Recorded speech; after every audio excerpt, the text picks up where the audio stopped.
Salut à tous et bienvenue dans le nouvel épisode de Retour vers l'avenir. On continue avec le concept RVA Minute. Et avant de commencer la vidéo, n'oubliez pas de vous abonner, que ce soit sur Twitter, Instagram, YouTube. Abonnez-vous. Abonnez-vous parce que ça fait grandir le média. En plus de ça, je pense que là, ça fait quoi? Un mois qu'on vient de commencer, donc ça se passe plutôt bien. Donc si vous voulez que ça se passe encore mieux, partagez autour de vous les posts, les vidéos, mettez des likes. Et surtout, n'oubliez pas, on est là sur Twitter, YouTube et Instagram. Du coup, aujourd'hui, comme vous connaissez le concept du média, c'est de pouvoir parler de la nouvelle scène émergente de ces chanteurs et ces chanteuses de la scène francophone. Aujourd'hui, l'artiste dont je vais parler n'est pas nouveau, mais on va dire qu'il prend un nouveau départ. Vous allez comprendre pourquoi je dis ça. L'artiste dont nous allons parler aujourd'hui est le suivant, Lisandro Cucci. Bon, pour certains, quand je vais dire son nom, ça va leur parler, et pour d'autres, peut-être pas forcément, mais du coup, c'est pour ça qu'on fait la vidéo. Alors, qui est Lisandro Cucci? Je vais parler tout simplement en disant Lisandro, comme ça sera plus simple et plus court. Il a commencé... En fait, je remarque un truc, c'est que quand je fais mes vidéos, des fois, même assez souvent, le parcours est souvent le même. Soit c'est une famille de musiciens, soit c'est pas une famille de musiciens. Là, on va dire que c'est une famille de musiciens. C'est une famille de musiciens. Et du coup, donc, Lisandro, qui est d'origine capverdienne, a, commencé la musique assez jeune. En fait, si vous voulez, c'est le frère de la chanteuse Soraya Ramos, pour ceux qui connaissent. Du coup, c'est sa sœur qui va l'encourager à chanter, parce qu'elle se rend compte en fait que son frère Lisandro a une voix, en postant du coup une vidéo de lui où il reprend une musique, je crois, de Justin Bieber. Parce qu'il faut savoir que Lisandro, lui, il grandit vraiment avec des influences assez R&B, assez soul, donc tout ce qui est Usher, Chris Brown, d'ailleurs même, voilà, il chante, mais il danse aussi. Tout ça, c'est ses inspirations, et c'est à travers sa sœur, justement, qui prend, qui est encouragée pour pouvoir se mettre en avant via les réseaux sociaux. La vidéo buzz, la vidéo prend de l'ampleur, mais comme tout bon chanteur, ce qu'il fait, c'est qu'il passe aussi par la case des parcours, et lui, le premier télécrochet dans lequel on retrouve, c'est sur TF1. Donc pour ceux qui s'en rappellent, il est passé dans l'émission The Voice Kids. Donc il passe dans l'émission The Voice Kids, mais malheureusement ne va pas être gagnant de cette émission. Je pense qu'il est en finale, mais malheureusement, il ne gagne pas.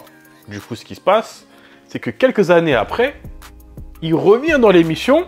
Bien évidemment, il a grandi, et là, voilà ce qu'il fait. Pour ceux qui ont vu l'émission, vous avez bien évidemment compris qu'il est gagnant de la version du coup adulte de The Voice. Donc il avait choisi Matt Pokora comme jury, pour ceux qui connaissent le concept de l'émission. Et du coup là, il est vainqueur de l'émission de The Voice. Et ce qui se passe, c'est que une fois qu'il est vainqueur, tout va très vite. Il y a un album qui est donc en préparation et que du coup par la suite sort très vite. L'album Ma Bonne Étoile du coup sort, et dedans on retrouve les différents singles tels que Danser, Nous et les autres. Mais ce qui se passe en fait, si vous voulez, au niveau du projet, c'est que bon, comme c'est un artiste qui sort d'un télécrochet de TF1, en ce qui concerne le style de musique qui est proposé dans ce projet, c'est que c'est de la variété française.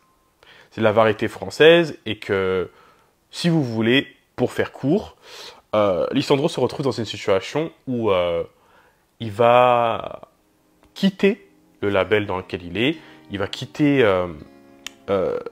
l'équipe avec laquelle il travaille pour pouvoir se lancer en indépendant. Pourquoi? Tout simplement parce que, comme je l'ai dit au début de la vidéo, lui ce qu'il aime, c'est le R&B.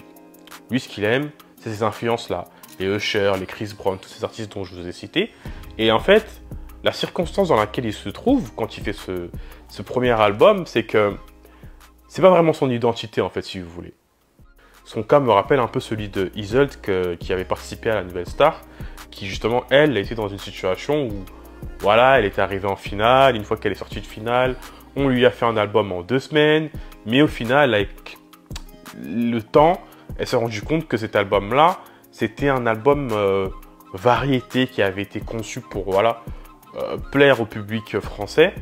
Mais c'était pas ce qui lui correspondait par rapport à ses inspirations et par rapport à ce qu'elle aimait.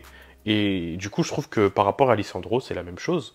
En fait, il a décidé de quitter quand même toute cette équipe-là. Quand même, on parle de TF1, de toutes ces choses-là. Il a décidé de quitter ça pour, du coup, prendre un nouveau départ. Et là, donc, c'est à partir de ce moment-là qu'il va vraiment révéler sa vraie identité musicale. Donc, il va y avoir plusieurs singles. Et je m'en souviens qu'il y avait le fameux Elle me dit qui, du coup, là, sonne totalement R&B.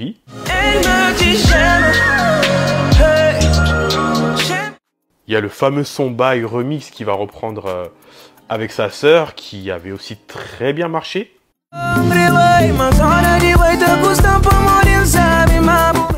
Il y a une chose qu'il faut savoir aussi concernant Lisandro, c'est que en tant qu'artiste, il a beaucoup de points forts. Donc, au-delà d'avoir une belle voix, c'est aussi quelqu'un qui est lusophone.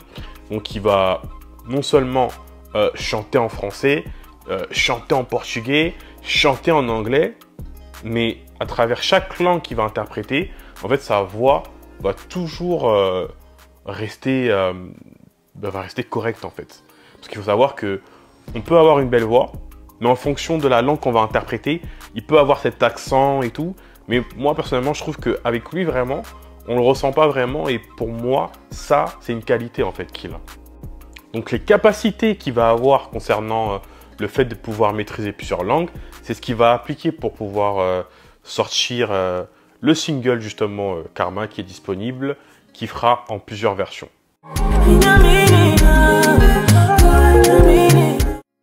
Donc voilà, on arrive à la fin de la vidéo. Et là, vous allez dire c'est court et tout, mais c'est ça le RV à minute. Ça peut durer de 1 minute, comme à 5 minutes, comme à 10 minutes maximum. Mais on essaye de résumer de façon le plus court, hein, pour que vous puissiez tout simplement consommer. Parce que le travail aussi, et le but du jeu, c'est ça. C'est que vous puissiez aller consommer l'artiste. Là, l'EP BTLV, qui veut dire Bâtard Lover, est totalement disponible. En gros, le concept de l'EP, c'est de pouvoir parler des bons et des mauvais côtés d'un homme vis-à-vis d'une relation. Je vous recommande fortement le titre Limbisa. Le reste, à vous de juger. Allez écouter. Mais surtout, avant de terminer la vidéo, abonnez-vous, likez, commentez, partagez la vidéo autour de vous. Et surtout, n'oubliez pas qu'on est sur Instagram, qu'on est sur Twitter et qu'on est également sur YouTube. Merci à vous de m'avoir écouté et je vous dis à la prochaine.